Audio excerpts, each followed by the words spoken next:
Fikiria upo shuleni usiku unasoma kwa ajili ya mitihani, lakini ghafla unasikia milio ya risasi, pikipiki na magari hapo shuleni. Kutoka kuangalia unakuta ni kikundi cha wapiganaji wa Boko Haram wamekuja kuwachukua. Tukio kama hili lililotokea wasichana 276 huko Nigeria.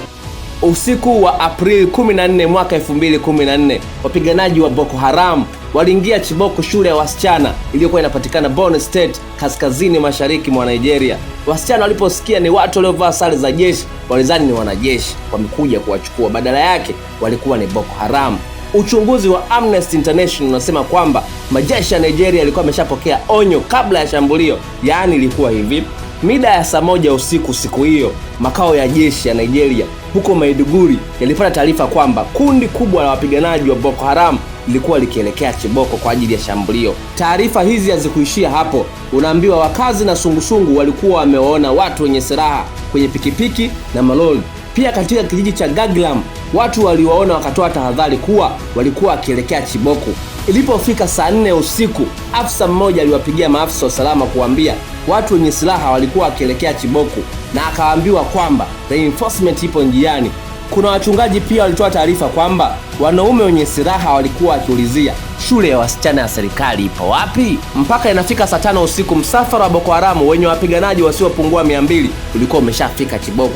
Unaambiwa issue ilikuwa deep upande wa serikali, wakiwa na wanajeshi 17 tu pamoja na polisi wa eneo hilo. Unaambiwa walipambana na mwisho wa siku wanajeshi walizidiwa wakakimbia, mmoja wao akiwa amefariki dunia. Baada ya hapo sasa Boko Haram ikavamia shule, wakachukua chakula na vitu vingine, wakachoma baadhi ya majengo na kuwaamuru wasichana watoke, kisha wakawapakia kwenye magari wasichana 276.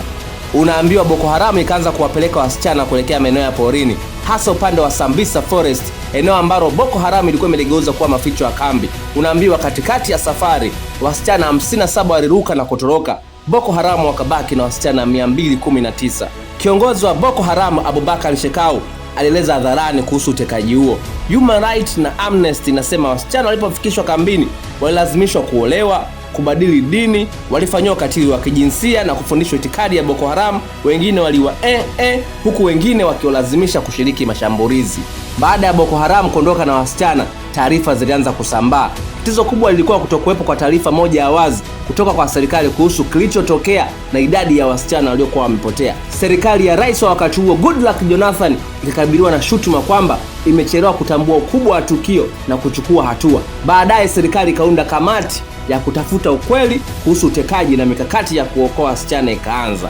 Unaambiwa tarehe 18 mwezi wa 4 mwaka 2014, siku chache baada ya utekaji, Uingereza ilitoa ofa ya kusaidia, lakini serikali ya Goodluck Jonathan ilisita kutokana na masuala ya usalama na kuingiza mataifa ya nje katika operations za usalama wa taifa. Marekani pia ilikuwa inatoa msaada kuwasiliana na Nigeria, hasa kwenye masuala ya intelligence, investigation, hostage negotiation na utafutaji. Lakini bado serikali ya Nigeria ilikuwa imetia ngumu kutokana na kwamba Marekani ilikuwa imeshaishutumu jeshi la Nigeria kukiuka haki za binadamu. Tarehe 30 hiyo mwezi wa 4 mwaka 2014, moto uliwaka. Unaambiwa wananchi zaidi ya 2000 walikusanyika Abuja kwenye Unity Fountain na kuandamana kuelekea bunge la taifa, na ujumbe ulikuwa ni mmoja tu: Bring back our girls, kampeni ambayo iliendelea kila siku kulazimisha serikali kutoa taarifa. Mambo yakazidi kuwa magumu. Unaambiwa tarehe 6 mwezi wa 5 mwaka 2014, rais wa Marekani Barack Obama akapiga simu moja Nigeria kwa President Goodluck Jonathan. Mambo yameshakuwa mazito. Unaambiwa Obama akamwambia Jonathan, naleta timu yangu Nigeria. Unaambiwa hapa ndiyo President Goodluck Jonathan akakubali. Sasa tarehe 12 mwezi wa 5 mwaka 2014, Boko Haram ikaongeza mafuta kwenye moto. Unaambiwa ikatoa video inayoonyesha baadhi ya wasichana. Hapa sasa dunia nzima ikawaona wasichana waliokuwa wametekwa na Boko Haram. Bring back our girls ikatoka Nigeria, ikawa sasa ni movement ya kimataifa. Unaambiwa hata mke wa Rais Barack Obama, Michelle Obama, alipiga picha akiwa ameshika ujumbe wa Bring back our girls. Unaambiwa issue ilikuwa deep. Marekani, Uingereza, Ufaransa na China wakaingia kuwatafuta wasichana. Marekani ilikuwa na ndege za surveillance, wanajeshi na satellite. Issue ilikuwa nzito. Sambisa Forest ni eneo kubwa sana yenye misitu minene, na eneo ambalo Boko Haram wanalijua kindaki kuliko mwanajeshi yeyote. Afu unaambiwa Boko Haram hawakuwa washamba, walikuwa wanahamisha wasichana kila mara. Satellite inapiga picha leo, kesho amehamishwa tena. Nadhani utakuwa unajiuliza, so tumetuma komando? Sasa unaambiwa hilo ndio lingekuwa hatari zaidi, maana walihofia kwamba huenda wangewamaliza wasichana. Unaambiwa wakati mambo yanaendelea, Nigeria na Marekani walikuwa waaminiani kabisa. Mambo yalikuwa yanazidi kuwa magumu kwa President Goodluck Jonathan, maana wakati anaendelea kuwatafuta wasichana, Boko Haram ilikuwa inaendelea kupeleka moto kaskazini mwa Nigeria na kuteka zaidi watu wengine. Hapo unaambiwa mwezi wa 3 mwaka 2015 kuna uchaguzi mkuu. Rais Goodluck Jonathan aliona dunia inamwelemea. Unaambiwa ndio maana alipoteza uchaguzi wa tarehe 29 mwezi wa 3 mwaka 2015. Akawa ndio rais wa kwanza kuongoza kwa muhula mmoja tu kule Nigeria. Sasa kabla hajakabidhi kijiti kwa Muhammadu Buhari tarehe 28 mwezi wa 4 mwaka 2015, jeshi lilifanya kazi na kuokoa jumla ya wanawake 293 ndani ya Sambisa Forest ambao hawakuwa Chiboko Girls. Mambo yalikuwa mengi, jeshi likaokoa tena wengine 160 wakiwemo wanawake na watoto, lakini bado Chiboko Girls ilikuwa ni mtiti. Sasa Rais Muhammadu Buhari akashika kijiti rasmi tarehe 29 mwezi wa 5 mwaka 2015. Unaambiwa Rais Muhammadu Buhari aliingia akakutana na tatizo mezani. Chiboko Girls bado hawajapatikana.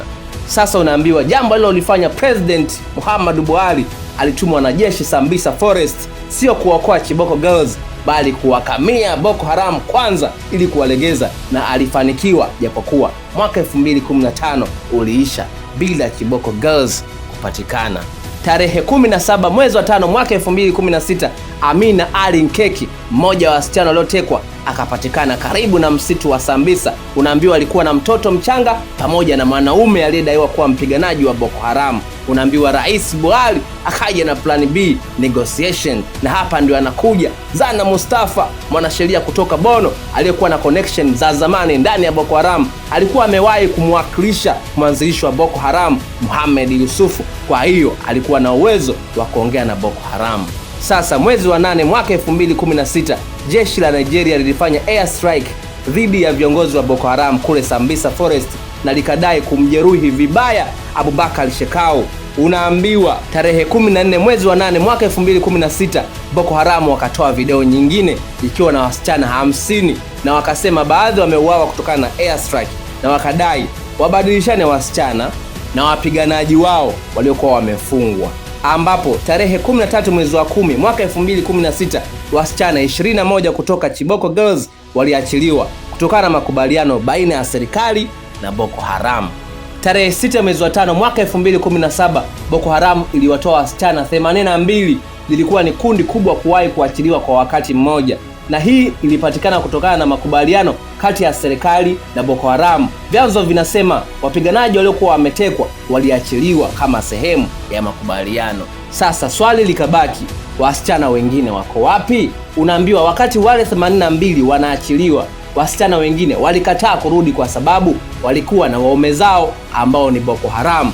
Unaambiwa mwanamke akipenda haoni wala asikii. Kwa hiyo hadi kufika mwaka 2024, takriban miaka 10 tangu tukio la Chiboko Girls, wasichana 116 hawakujulikana walipo.